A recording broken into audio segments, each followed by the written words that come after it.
اور ان دونوں کے ہنسنے کی بات ہے، واقعہ ہے، اس وجہ سے رکھی گئی ہے۔ تو چلو ہم بات وہیں پہ لے آتے ہیں کہ قرآن مجید میں عیدوں کا ذکر نہیں ہے، جن عیدوں کو ہمارے مسلمان بھائی مناتے ہیں۔ جس عید کا ذکر ہے وہ پھنس جاتے ہیں، وہ مناتے نہیں ہیں، تو پھر وہ عید کا کہتے ہیں جی اس کا تو مطلب عید نہیں۔ جی پروفیسر صاحب آپ کا بہت شکریہ۔ میرا دوسرا سوال آپ سے یہ ہے کہ عیدوں کا ذکر حدیثوں میں تو موجود ہے۔ آپ کی بات ٹھیک ہے، بہت سارے لوگ یہی کہیں گے کہ ٹھیک ہے قرآن مجید میں اگر نہیں ہے تو مسلمانوں کے ماخذ تو جو مین دو ماخذ ہیں حدیثوں میں تو ہے، لیکن حدیثوں کے بارے میں ایک بات میں آپ کو بتا دوں کہ حدیثیں اسلام آنے کے 250 سال بعد لکھی گئی ہیں، اور جو حدیث کا طریقہ کار ہے وہ یہ ہے کہ میں نے فلاں سے سنا، فلاں نے فلاں سے سنا، سند جو ہے فلاں نے فلاں سے سنا، یہ طریقہ کار ہے حدیث کا۔ مجھے یہ بتائیں کہ 250 سال کے بعد سنتے سنتے سنتے کئی نسلیں گزر چکی ہوں گی، اس بات کا کیا ثبوت ہے کہ 250 سال کے بعد وہ چیزیں جوں کی توں پہنچی ہوں گی؟ یہ ممکن نہیں ہے۔ یہ جو سننے والی بات ہے نا کہ میں نے فلاں سے سنا، ہم اپنے ہم عصروں سے بھی کوئی بات سنتے ہیں نا، تو اس بات کی کوئی گارنٹی نہیں ہے کہ وہ بات درست طریقے سے ہم تک پہنچی، کوئی گارنٹی نہیں ہے اس کی۔ چہ جائے کہ 250 سال کے بعد آپ تک کوئی بات پہنچی، اور اب تو مسلمانوں نے بھی کہنا شروع کر دیا، بلکہ اب کیا بڑی دیر سے کہنا شروع کر دیا کہ حدیثوں کو ہم نہیں مانتے۔ ایک باقاعدہ فرقہ وجود میں آ چکا ہے، قرآنسٹ ان کو کہتے ہیں، اہل قرآن کہتے ہیں، وہ کہتے ہیں ہم نہیں حدیث کو مانتے، اور ایون شیعہ بھی ان کی حدیثوں کو، سنیوں کی حدیثوں کو نہیں مانتے، ان کی اپنی حدیثیں۔ تو یہ جو 250 سال کے بعد لکھی گئی تھی، پھر یہ بھی بتاؤں 14 لاکھ حدیثیں لکھی گئی۔ ڈاکٹر غلام برق جیلانی اپنی کتاب دو اسلام کے اندر لکھتے ہیں کہ ٹوٹل حدیثیں جو لکھی گئی 14 لاکھ تھی، ان میں سے بخاری شریف میں جو آئی ہیں وہ 8 ساڑھے 8 ہزار، یعنی ٹوٹل 8 ساڑھے 8 ہزار حدیثیں پھر ان میں سے سلیکٹ کی گئی ہیں۔ تو وہ جو چائنیز وسپر والی بات میں نے بتائی ہے، تو ہم تو فلاسفی کی زبان میں اس کو کہتے ہیں چائنیز وسپر، اس پہ ٹرسٹ نہیں کیا جا سکتا۔ میں آپ کو ایک مثال دیتا ہوں کہ آپ کورٹ میں جاتے ہیں، ہائی کورٹ میں جائیں، ایون پاکستان کی ہائی کورٹ میں جائیں جو کہ مسلمانوں کی عدالتیں ہیں، اور آپ گواہ کے طور پر پیش ہوں، تو جج آپ سے پوچھے کہ آپ اس واقعے کی چشمدید گواہ، آپ کہ نہیں میں نے تو کسی سے سنا تھا، مجھے میرے کزن نے بتایا تھا۔ کزن کو بلا لیں، جی آپ چشمدید گواہ، وہ کہے نہیں مجھے تو اسلم نے بتایا تھا۔ اسلم کو بلا لیں تو وہ کہے مجھے اصغر نے بتایا تھا۔ تو جج آپ کی گواہی کو نہیں مانے گا، حالانکہ پاکستان میں بسنے والے ساری کورٹ، سارے ججز مسلمان ہیں، لیکن آپ کی یہ گواہی نہیں مانی جا سکتی۔ آپ اگر چشمدید گواہ ہیں تو آپ گواہی دے سکتے ہیں کہ میں نے اپنی آنکھوں سے دیکھا، پھر آپ گواہی دیں۔ تو یہ میری سمجھ میں نہیں آتا کہ 250 سال کے بعد آپ نے کیسے اختراع نکالی۔ اور ابھی جو حدیث کی مخالفت کر رہے ہیں، میرا ایک دوست تھا، ابھی تو اس دنیا میں نہیں ہے، عزیز اللہ بوئیو، تو وہ بھی حدیث کا منکر ہو گیا تھا، تو اس نے کئی کتابیں بھی لکھی، میرے ساتھ اکثر ڈسکس کرتا ہے، بلکہ حدیث کے بارے میں جو میرے ذہن میں بھی شکوک و شبہات ڈالے ہیں عزیز اللہ بوئیو نے ڈالے ہیں، جو کہ پیدائشی طور پر مسلمان ہی تھا۔ تو آپ کی بات کہ عیدوں کا ذکر اگر حدیث میں آ گیا ہے تو حدیث کو آپ نے اس کے مطابق قرآن مجید کی چیزوں کو الیبوریٹ کرنے کے لیے، اتھینٹیکیٹ کرنے کے لیے حدیثوں کو تراشا گیا ہے۔ خود مسلمانوں نے کئی کتابیں لکھی کہ یہ ضعیف حدیث ہے، یہ موضوعات ہیں، یہ بنائی گئی حدیثیں ہیں۔ تو پھر اس طرح آپ کی عید کا یہ حال ہے، اتھینٹسٹی ختم ہو جاتی ہے۔ بہرحال میں آپ کو عید منانے سے منع نہیں کرتا، کیونکہ عید کا مطلب خوشی منانا ہے، تو آپ منائیں، ایک آدھ اور عید منا لیں۔ جہاں آپ بسنت کی عید منا لیتے ہیں، جہاں آپ بیساکھی کی عید منا لیتے ہیں، تو یہ منانے میں کیا حال ہے؟ جی پروفیسر صاحب آپ کا بہت شکریہ۔ میرا تیسرا سوال آپ سے یہ ہے، تو پھر عید الاضحیٰ کیوں منائی جاتی ہے؟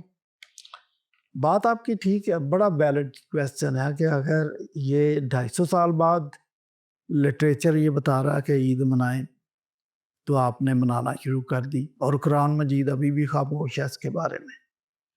تو مسلمانوں نے کچھ چیزیں تراشی کہ جن کی وجہ سے ہم عید مناتے ہیں۔ آپ ٹی وی پر ان کے پروگرام سن لیں، بھائی ہیں ہمارے وہ، تو وہ کہتے ہیں جی نمبر 1 کہ ہم اللہ تعالیٰ کی اطاعت میں عید مناتے ہیں، چونکہ حضرت ابراہیم نے اللہ تعالیٰ کی مرضی کی اطاعت کر دی تھی، ہم بھی کرتے ہیں، تو اس لیے عید مناتے ہیں۔ میرا سوال یہ ہے کہ اگر آپ اللہ تعالیٰ کی اطاعت میں عید مناتے ہیں تو یہ واقعہ تو یہودیوں کے ساتھ پیش آیا تھا۔ حضرت ابراہیم یہودی تھے یا وہ ان کے جد امجد تھے، تو ان کی نسل میں سے تو کسی نے یہ عید نہیں منائی، ابھی تک مناج وہ زندہ۔ باقی وہ 200 کام کرتے ہیں، لیکن میں نے کبھی نہیں سنا کہ وہ سنت ابراہیمی کی یاد میں کوئی عید مناتے ہیں، نہیں، وہ نہیں مناتے۔ دوسری جو ریزن مسلمان دیتے ہیں وہ کہتے ہیں کہ ہم سنت ابراہیمی کے طور پر یہ عید مناتے ہیں۔ اب میں تھوڑا سا اس پہ بھی بات کر کے بتاؤں گا۔ آپ کا سوال یہی ہے نا کہ پھر عید مناتے کیوں؟ تو اب انہوں نے جو چیزیں پیش کی ہیں جی، یہ وجوہات ہے جب ہم عید مناتے ہیں۔ سنت ابراہیمی، سنت کا مطلب ہے نقل کرنا، کاپی کرنا۔ تو مسلمانوں میں سنت کا بہت رواج ہے، وہ کہتے ہیں کہ جو رسول اسلام نے جو کچھ بھی کیا ہم اس کو کاپی کرتے ہیں۔ مثلاً بعض کٹر مسلمان آپ یہ دیکھیں کہ وہ ٹوتھ پیسٹ نہیں کریں گے، برش نہیں کریں گے، انہوں نے اپنی شرٹ جہاں پہ ہم پین لگاتے ہیں، پین کی جگہ وہ مسواک لگائی ہوتی ہے، وہ کہتے ہیں ہم وہی کریں گے۔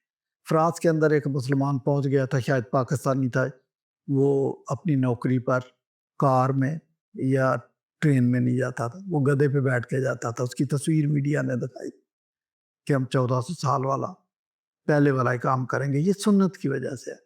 تو اگر آپ سنت کے اتنے ہی کار بند ہیں اس پہ، تو آپ فرانس میں پہنچے کیسے ہیں؟ آپ کسی نہ کسی ایجاد پہ یا ہوائی جہاز پہ یا شپ پہ بیٹھ کے ہی گئے ہیں کسی نہ کسی طریقے سے، تو آپ کو اس پہ بھی نہیں بیٹھنا چاہیے تھا، آپ کو گدھے پہ بیٹھ کے سفر کرنا چاہیے تھا۔ سمجھ نہیں آتی۔ سنت ابراہیمی کی میں بات کر رہا تھا، تو سنت ابراہیمی اب سن لیں، آپ نے لفظ تو ایجاد کر لیا کہ یہ ایک اچھا طریقہ ہے، اب سنت ابراہیمی کیا؟ حضرت ابراہیم قربانی کے لیے کسی بکرا منڈی نہیں گئے۔ آپ کیوں جاتے ہیں؟ یہ سنت تو نہ آئی، اس نے تو اپنے بیٹے کو باندھ کے لکڑیوں کا الاؤ تیار کر کے اس کو رکھ دیا تھا، آپ بھی رکھیں۔ سنت تو پھر یہ ہے، اس نے اپنے بیٹے کی گردن پہ چھری رکھ دی تھی، سنت تو پھر یہ ہے آپ بھی اپنے بیٹے کی گردن پر رکھیں چھری، اور اگر اللہ تعالیٰ آپ کو آواز دے کر رک جاؤ تو رک جائیں، اور اگر نہ روکے تو پھر آپ نے چھری چلانی ہے۔ یہ ہے سنت ابراہیمی۔ اور جب خدا نے اس کو آواز دی کہ رک جا تو وہ رک گیا، تو جھاڑی میں اس کو ایک مینڈا مل گیا تھا، اس نے وہ قربان کر دیا۔ آپ تو نہیں سنت ابراہیمی کر رہے۔ اچھا، پھر ابراہیم نے جو قربانی کی تھی وہ سوختنی قربانی تھی۔ سوختنی سوختن سے ہے، فارسی کا لفظ ہے سوختن، تو سوختنی قربانی جلی ہوئی قربانی، اس کو ٹوٹلی ہالو کاسٹ اس کو جلا دیتے ہیں، آپ تو نہیں جلاتے اس کو۔ اچھا، ابراہیم نے اس میں سے ایک بوٹی نہیں کھائی، آپ کو کس نے اختیار دے دیا کہ آپ اس کا گوشت کھا رہے؟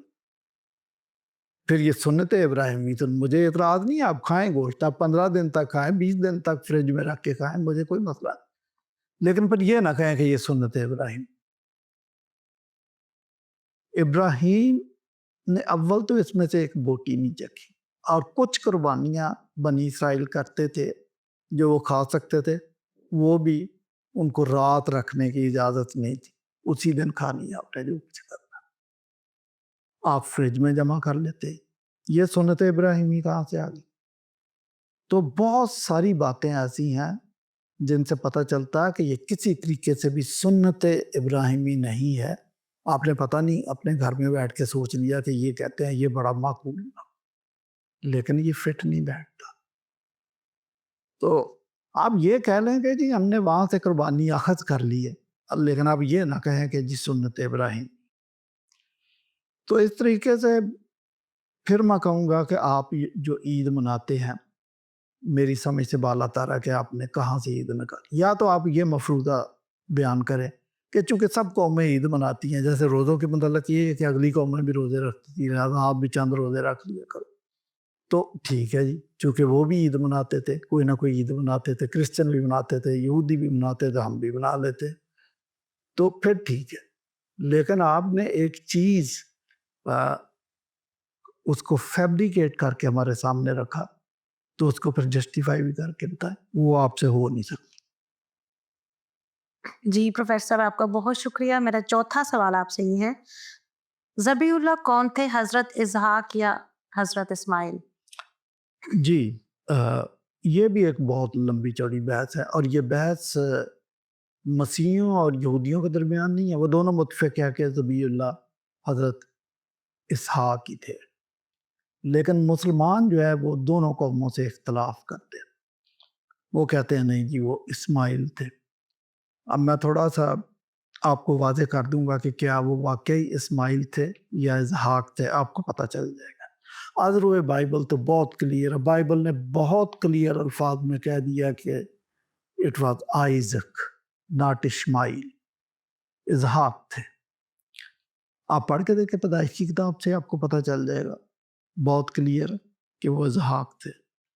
اچھا، از روئے اسلام اگر ہم دیکھیں تو قرآن مجید سے بھی جو اشارے ملتے ہیں نا وہ آئزک کے ملتے ہیں. کوئی اشارہ نہیں ہے کہیں قرآن مجید میں کہ وہ اسماعیل تھے، کہیں پہ ایک اشارہ نہیں. ہمارے دوست ہیں، بھائی ہیں، انہوں نے جب قرآن کی ٹرانسلیشنز کی ہیں تو بریکٹ میں جگہ جگہ اسماعیل ڈال دی ہے.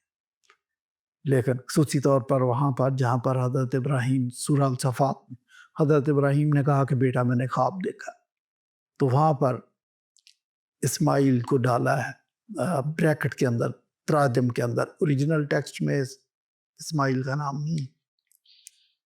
تو اشارہ جو ملتا ہے وہ اسحاق کا ملتا ہے. میں آپ کو بتا دیتا ہوں، میں نے ذکر کیا دو جگہ ایسی بہت کلیئر ہے جہاں سے پتہ چلتا ہے کہ وہ حضرت اسماعیل نہیں تھے، حضرت اسحاق تھے. سورہ الصفات کی 100 سے 112 آیت تک آپ پڑھیں تو وہاں لکھا کہ ہم نے اسحاق کی خوشخبری دی، بہت clear.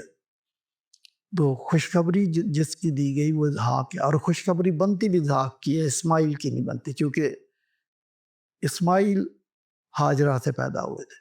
Hajra she was a young lady, تو اس کے بیٹا پیدا ہونا تو نارمل تھا، خوشخبری والی بات نہیں تھی. خوشخبری یہ ہے کہ سارا سن رسیدہ تھی، ابراہیم سن رسیدہ تھے. ان دونوں کے توسط سے اگر بیٹا پیدا ہوتا تو دیٹ واز گڈ نیوز، اور بائبل کی تعلیم یہی ہے. میں نے آپ کو بتایا کہ جب ان کو فرسٹ ٹائم یہ بات بتائی گئی تو وہ ہنسنے کی وجہ یہی تھی کہ یہ تو امپاسبل بات ہے جو آپ ہمیں بتا رہے ہیں، لیکن ایسا ہوا.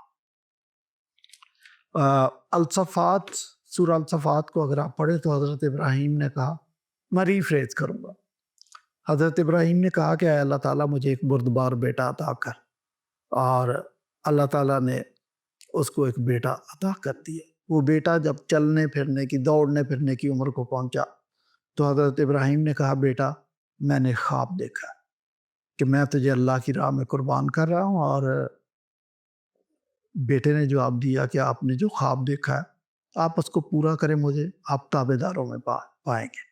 میں نے آپ کو بتایا کہ جب یہاں پہ پہنچتے ہیں کہ حضرت ابراہیم نے کہا کہ بیٹا میں نے خواب دیکھا، تو اس نے بیٹے نے کہا کہ آپ مجھے تابع داروں میں پائیں گے. تو وہاں بریکٹ میں 2-3 جگہ حضرت اسماعیل کا نام ڈالا گیا، یا کم سے کم ایک جگہ تو ضرور ڈال دیا گیا. اب میں آپ کو ٹیکسٹ بتاؤں. جب حضرت ابراہیم نے اپنے بیٹے سے کہا، بیٹا پیدا ہو گیا، تو جب وہ دوڑنے پھرنے کی عمر کو پہنچا تو کہا اے میرے بیٹے. عربی کے اندر جو لفظ لکھا ہے کالا یا بنیا، کالا پکارا، یا بنیا چھوٹے بیٹے، پکارا اپنے چھوٹے بیٹے کو. یہ سب کے سب لگے ہوئے ہیں اس کی ٹرانسلیشن اپنی مرضی سے کرتے ہیں. آئے میرے پیارے بیٹے، نہیں لکھا میرے پیارے بیٹے. یا بنیا، بنیا ابن کا اسم التصغیر ہے. اگر ہوتا یا ابن تو ہوگا اے میرے بیٹے، لیکن یا بنیا لکھا تو اس کا مطلب اے میرے چھوٹے بیٹے. تو چھوٹا بیٹا کون تھا؟ اسحاق تھا. اب آپ جتنا مرضی کہیں کہ پیار سے اس کو کہا. پیار سے بھی جب آپ کہتے ہیں تو چھوٹے بیٹے کو کہتے ہیں. جو چھوٹے بیٹے کھیلنے کودنے والے بچے، آپ ان سے اس طریقے سے پیار کرتے ہیں. 3 جگہ پر قرآن مجید میں یا بنیا لکھا. حضرت لقمان اپنے بیٹے سے مخاطب ہے، حضرت یعقوب اپنے چھوٹے بیٹے سے مخاطب ہے. تو ہر جگہ جو کانٹیکسٹ ہے چھوٹے بیٹوں کے لیے، کمپیریٹیولی چھوٹے بیٹوں کے لیے. تو یہ پھر اسحاق پہ بات جاتی ہے، بڑی کلیئر بات ہے. ایک بات اور کہ میں نے بتایا کہ خوشخبری دی گئی تھی اور وہ اسحاق کی تھی خوشخبری. ہاجرہ کا جو بیٹا پیدا ہوا وہ خوشخبری نہیں.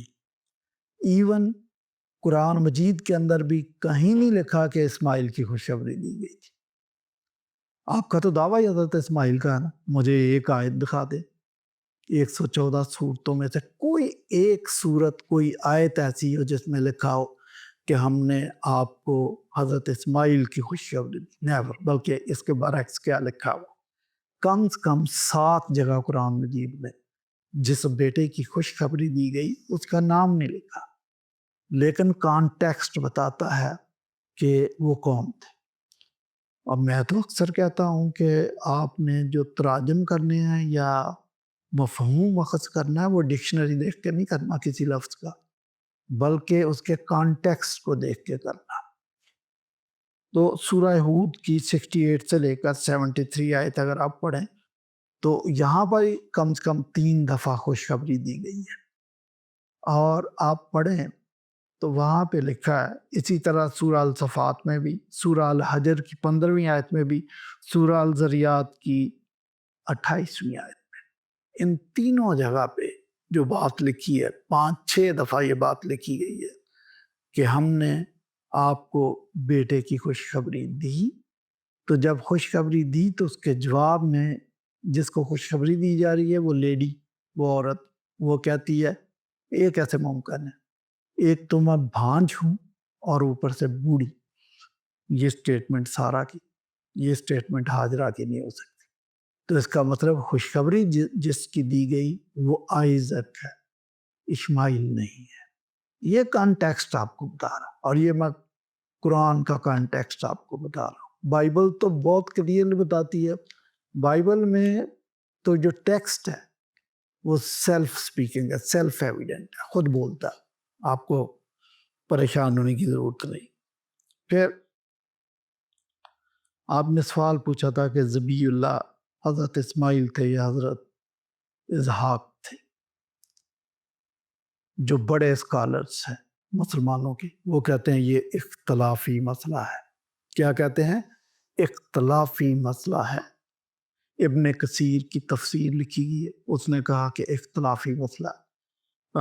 مولانا مودودی نے تفہیم القرآن کے اندر کہا کہ یہ اختلافی مسئلہ ہے کہ ذبیح اللہ اسماعیل تھے یا اسحاق. تاریخ طبری کے اندر یہ لکھا گیا کہ یہ اختلافی مسئلہ. اور بھی کئیوں نے لکھا ہوگا، میں نے موٹے موٹے 3 نام آپ کو بتا دیے ہیں کہ وہ کہتے ہیں کہ اختلافی مسئلہ. اور پھر حدیثوں کے اندر، تاریخ کے اندر، تفسیروں کے اندر جو صحابہ کرام ہیں، کم از کم 14 صحابہ، اور وہ سارے کے سارے جید صحابہ، وہ کہتے ہیں کہ ذبیح اللہ اسحاق تھے. اور اس کے مقابلے میں 14 صحابہ ایسے ہیں جو کہتے ہیں، وہ بھی جید، وہ کہتے ہیں کہ ذبیح اللہ حضرت اسماعیل تھے. تو پھر تو میچ ٹائی ہو گیا. 14 ادھر ہے، 14 ادھر ہے، ٹائی ہو گیا آپ کا. اسی لیے جو جید علماء ہیں وہ کہتے ہیں کہ اختلافی مسئلہ ہے. تو مجھے یہ بتائیں کہ اختلافی مسئلے کے اوپر کروڑوں جانور ایک ہی دن میں ذبح کر دینا تو ان کو ضائع کرنے کے مترادف نہیں. اور اہل قرآن نے یہ بات کہنا شروع کر دی، یہ میری سٹیٹمنٹ نہیں ہے. وہ کہتے ہیں کہ نہیں، ان کا کوئی بہتر مصرف بھی ہو سکتا ہے. اور بھی وہ بہت زیادہ تنقید کرتے ہیں اس پہ.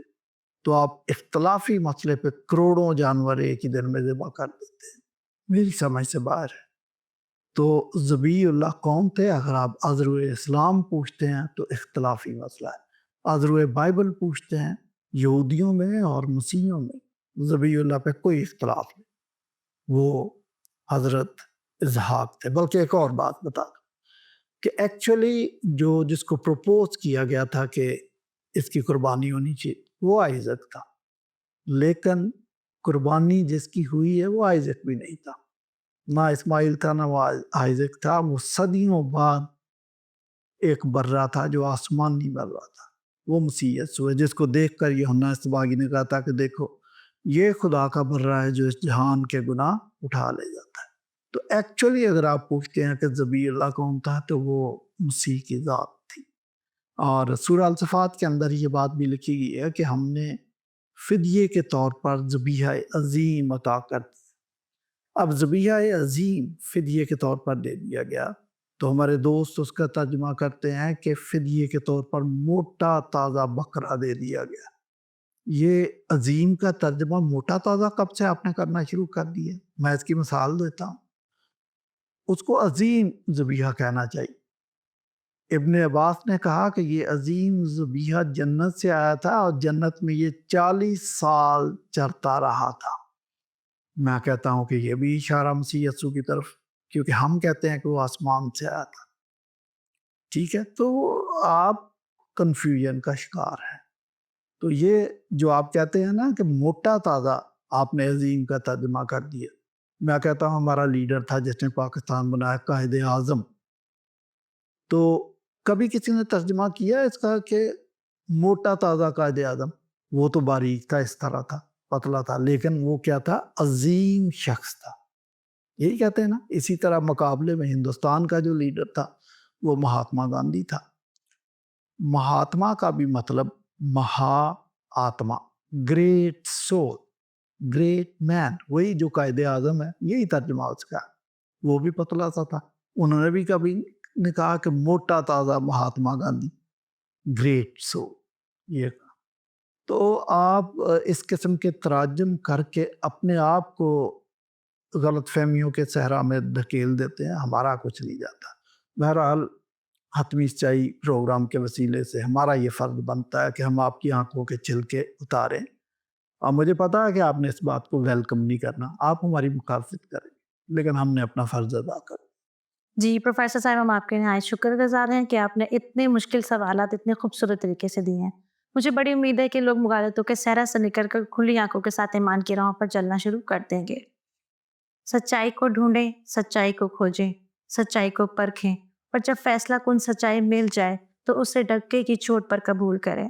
اگلے ایپیسوڈ میں کسی اور حتمی سچائی کے ساتھ دوبارہ ملیں گے. دیکھتے رہیے پروگرام حتمی سچائی.